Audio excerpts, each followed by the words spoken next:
In this video, we're going to go through setting up a print item or book or any other type of media. And as you know, being a media item, it's considered an accessory in the selling world. So we have two different types of inventories, a serialized inventory and accessory. Before we start on that, just to cover, there's another video called Inventory Attributes that you may want to watch before this. And just to cover briefly, if we go under maintenance and then inventory maintenance and our maintain subcategories, if I come under like band and flute and I go under tab 2 for attributes, you'll see that we have these different attributes, color, finish, size, etc. that are checkmarked, but things that don't apply to a flute, like composer, artist, etc. are not checked. But if I scroll down to a print subcategory, you see the opposite is true. But there is a video on setting up attributes that you want to watch for that. So let's go through adding a print item or book or CD or any type of other media that you may be using. So if I go under modules, inventory, add change, and add inventory, first thing it's going to ask for is the type. And as I was saying, there's two types of inventory. There's accessories, which is a product number and a quantity of that product.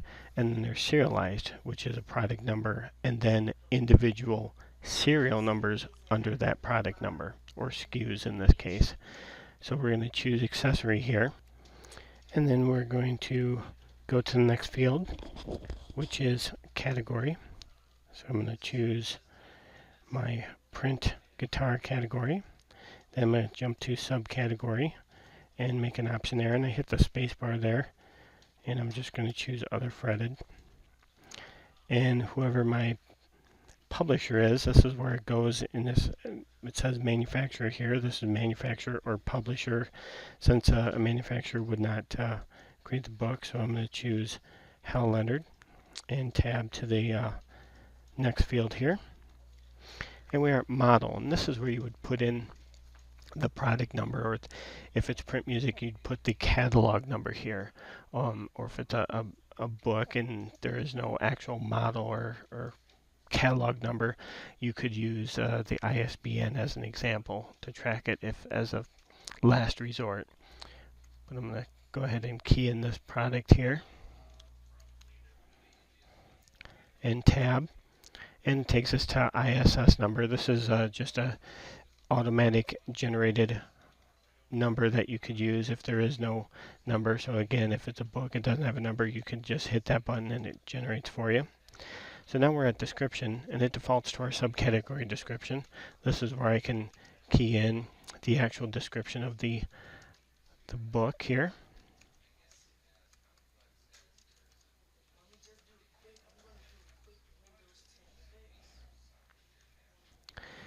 Unit, if this is a box of books, you would say like box or a case or whatever it may be.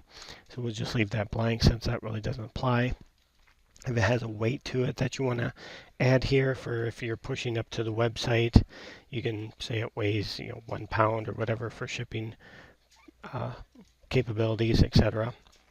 Selection code is another user-defined code in MSI. So in our examples here, we have selection code A, selection code B, but you can define them to whatever description that you want. Shipping charge, if there's an automatically charge that you want to attach when you sell this item, you would put that amount in there. If you depreciate this item, you can mark it as a lease pool. And then if you did that, then you'd have to put in your tax and book depreciation. QR type and code, those are if you use the QR codes on products, if it does have one. Next we have notes. So we have different types of notes here. We have a POS reminder. So the POS reminder would be if when you sell this item, this note is going to pop up and remind you to take some action or whatever you have in there. Invoice notes, and that's what's going to print if you sell this item. And then if you want a coupon generated when you sell this item, that's what invoice coupon does. Otherwise, just regular notes field is just regular notes that you want to type on this item here. So tabbing through, if it requires a serial number, you can make accessories require a specific serial number. That's optional. Scalable is if it's something that you use a weight to sell, so you use a scale, so you put it on and it's weighted, and it would calculate the price based on the weight and the cost of the item. Loyalty exempt is if you do not want customers to get loyalty points if they purchase this item. Audio, you can put audio sample files and images here. Tabbing through. Table of contents, of course, if it has that associated with it. And then any add-ons right here where you see where it says SKU. So if I sell this item and I wanted to add on another SKU or a subcategory or any type of sale, you know, when this is sold, it's going to pull up and say, hey, do you want to add this item with it? So if it's print music, maybe you want to have an add-on item of a music stand. Do you want to add this item? It's only X amount of dollars. And that can be an optional, automatically checked or not checked for the employee, as we see there as we tab through. And then we get to actually creating the SKU at locations. So if you have multiple locations, it defaults to all locations, because typically what you sell in one, you're going to sell in the other. Or if there's products that you don't sell at certain locations, you can choose specifically what location that you're selling, going to be selling this at. The SKU number is going to be the same as that model for accessories. So it's going to be our catalog number in this case, because it is a print music item. And then it's going to ask for primary vendor. I'm getting this from Hal Leonard. And the vendor item number, that's going to be is if this vendor doesn't call it by its catalog number, which is listed in the SKU box there. Maybe they have their own cataloging system, and they have, whatever. If I type this number here, when you go to order that catalog, if it has a different vendor item number, on the purchase order it's going to use that vendor item number. Again, that's what the vendor knows this product as, where you and customers know it as that exact catalog number that you keyed in. So if they have a different number, you can key that in for your vendor. Manufacturer part number would not apply to title, so we're going to skip that. Whatever the cost may be, we're going to say $2.95. Freight is just how much the freight is if you order this. And then if you have anything in there, freight plus cost or cost plus freight is equal to the weighted cost. So $2.95 plus 0 is still $2.95. And the reason we have that weighted cost is most stores like to do commissions based off the higher cost if there's a freight amount. Retail, we're going to put that in at $8.95, and then whatever the store selling price is. Minimum is your minimum allowable selling price. So if you don't want employees to discount it below that, you would put that in there. And then there is a permission override that you can set. And then price A, B, and C would be different pricing if customers get that allowable price A, B, or C, which would be a discounted typically from the R price. Active E price is for what you want to send up to the web as the sale price typically. Spiff is if you give a special incentive to get this item sold and pay the employees a commission.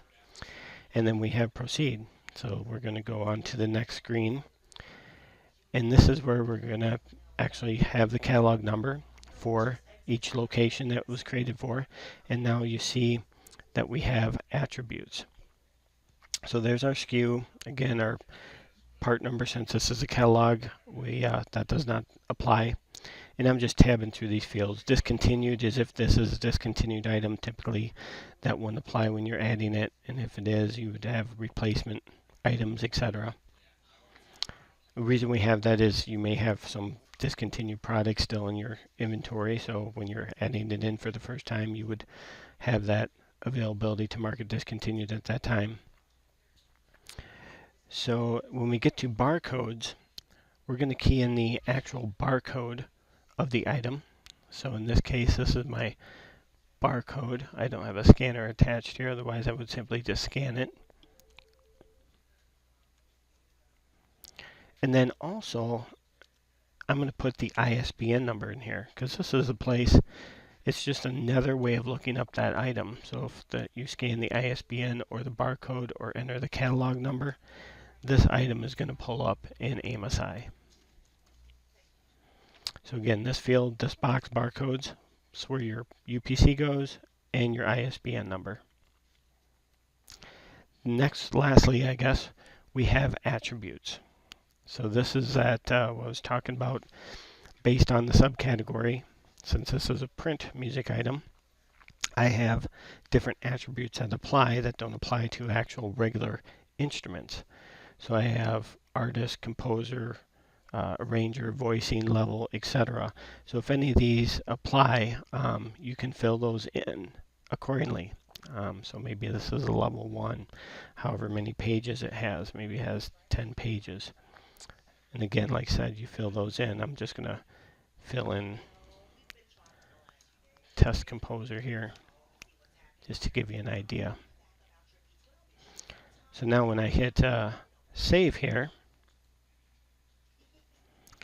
that creates that SKU for the location. And then I hit my big save button, and that item is added into inventory. And then just to double check, we'll just go back to our home screen here, and modules, inventory, and we're just going to do display inventory. And we'll pick that particular category, subcategory. I believe it was print guitar. And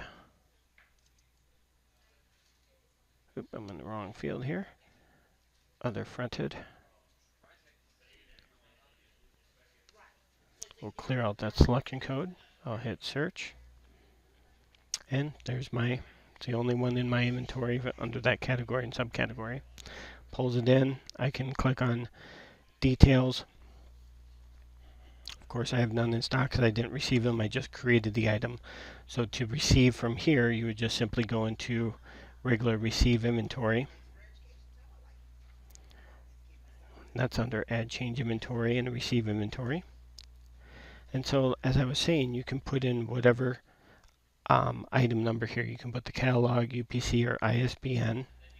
So I have the ISBN number saved to my clipboard. So if I just scan that number and hit enter, you see it changes the SKU to the actual catalog number. And at this point, we can key in however many we are receiving. And again, this is all our defaults. If our receive cost is different, I can change that here. If I'm getting it from a different vendor, etc., I can put in my PO number, where it's coming from, etc. Typically, using the purchase order system is where you would receive, but just giving you the idea of just getting started with the system and entering your quantities in. And that, in a nutshell, is just adding print or books or media type of inventory into AMOSI.